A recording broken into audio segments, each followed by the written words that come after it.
IPL 2025ರ ಬಿರುಸಿನ ಕದನ ಅಂತಿಮ ಹಂತಕ್ಕೆ ಬಂದು ತಲುಪಿದೆ. ಇಡೀ ದೇಶವೇ ಕಾತರದಿಂದ ಕಾಯುತ್ತಿರುವ ಐಪಿಎಲ್ 2025ರ ಫೈನಲ್ ಪಂದ್ಯ ನಾಳೆ ಅಂದರೆ ಜೂನ್ 3ರಂದು ಅಹಮದಾಬಾದ್ನ ನರೇಂದ್ರ ಮೋದಿ ಕ್ರೀಡಾಂಗಣದಲ್ಲಿ ನಡೆಯಲಿದೆ. ಯಾವ ತಂಡಗಳು ಸೆಣಸಾಡಲಿವೆ ಗೊತ್ತಾ? ಕರ್ನಾಟಕದ ಹೆಮ್ಮೆಯ ರಾಯಲ್ ಚಾಲೆಂಜರ್ಸ್ ಬೆಂಗಳೂರು, ಆರ್ಸಿಬಿ ಮತ್ತು ಪಂಜಾಬ್ ಕಿಂಗ್ಸ್ (PBKS) ತಂಡಗಳು ಈ ಬಾರಿಯ ಐಪಿಎಲ್ ಪ್ರಶಸ್ತಿಗಾಗಿ ಕಾದಾಟ ನಡೆಸಲಿವೆ.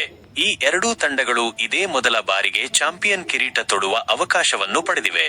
ಹಾಗಾಗಿ ಈ ಪಂದ್ಯ ಅತ್ಯಂತ ರೋಚಕವಾಗಿರಲಿದೆ ಎಂಬ ನಿರೀಕ್ಷೆ ಇದೆ. ಆದರೆ ಕ್ರಿಕೆಟ್ ಅಭಿಮಾನಿಗಳಿಗೆ ಒಂದು ಸಣ್ಣ ಆತಂಕ ಶುರುವಾಗಿದೆ. ಅದು ಮಳೆಯದ್ದು. ಹೌದು, ಅಹಮದಾಬಾದ್ನಲ್ಲಿ ಮಳೆ ಬರುವ ಸಾಧ್ಯತೆಗಳಿದ್ದು, ಇದು ಪಂದ್ಯಕ್ಕೆ ಅಡ್ಡಿಯಾಗಬಹುದು ಎಂಬ ಲೆಕ್ಕಾಚಾರ ಶುರುವಾಗಿದೆ. ಒಂದು ವೇಳೆ ಪಂದ್ಯ ಮಳೆಯಿಂದ ರದ್ದಾದರೆ ಅಂಕಪಟ್ಟಿಯ ಆಧಾರದ ಮೇಲೆ ವಿಜೇತರನ್ನು ನಿರ್ಧರಿಸಲಾಗುತ್ತದೆ ಎನ್ನಲಾಗುತ್ತಿದೆ. ಆರ್ಸಿಬಿ ಮತ್ತು ಪಂಜಾಬ್ ಕಿಂಗ್ಸ್ ತಂಡಗಳು ಐಪಿಎಲ್ ಟ್ರೋಫಿಯನ್ನು ಹಂಚಿಕೊಳ್ಳುತ್ತವೆಯೇ ಎಂಬ ಪ್ರಶ್ನೆಗಳು ಎದ್ದಿವೆ.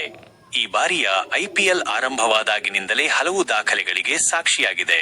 ಅತಿ ಹೆಚ್ಚು ರನ್, ಅತಿ ಹೆಚ್ಚು ವಿಕೆಟ್, ಅತಿ ಹೆಚ್ಚು ಸಿಕ್ಸರ್ಗಳು, ಹೀಗೆ ಪ್ರತಿಯೊಂದು ವಿಭಾಗದಲ್ಲೂ ಆಟಗಾರರು ತಮ್ಮ ಸಾಮರ್ಥ್ಯವನ್ನು ಪ್ರದರ್ಶಿಸಿದ್ದಾರೆ. ಆರ್ಸಿಬಿ ತಂಡವು ಈ ಬಾರಿ ಚೊಚ್ಚಲ ಐಪಿಎಲ್ ಟ್ರೋಫಿ ಗೆಲ್ಲಲೇಬೇಕು ಎಂದು ಭರವಸೆ ಇಟ್ಟುಕೊಂಡಿದೆ. ಕ್ರಿಕೆಟ್ ತಜ್ಞರು ಕೂಡ ಈ ಬಾರಿ ಆರ್ಸಿಬಿ ಪ್ರಬಲ ತಂಡವಾಗಿ ಹೊರಹೊಮ್ಮಿದೆ ಎಂದು ಹೇಳುತ್ತಿದ್ದಾರೆ. ಡೇವಿಡ್ ವಾರ್ನರ್ ಕೂಡ ಆರ್ಸಿಬಿ ಈ ಬಾರಿ ಕಪ್ ಗೆಲ್ಲುತ್ತದೆ ಎಂದು ಭವಿಷ್ಯ ನುಡಿದಿದ್ದಾರೆ. ಒಟ್ಟಿನಲ್ಲಿ ನಾಳಿನ ಫೈನಲ್ ಪಂದ್ಯ ಕ್ರಿಕೆಟ್ ಪ್ರೇಮಿಗಳಿಗೆ ದೊಡ್ಡ ಹಬ್ಬವಾಗಲಿದೆ. ಮಳೆರಾಯ ಅಡ್ಡಿಪಡಿಸದೆ ಪೂರ್ಣ 40 ಓವರ್ಗಳ ಪಂದ್ಯ ನಡೆಯಲಿ ಎಂದು ಎಲ್ಲರೂ ಆಶಿಸುತ್ತಿದ್ದಾರೆ. ಕಾದು ನೋಡೋಣ, ಈ ಸಲ ಕಪ್ ಯಾರಿಗೆ?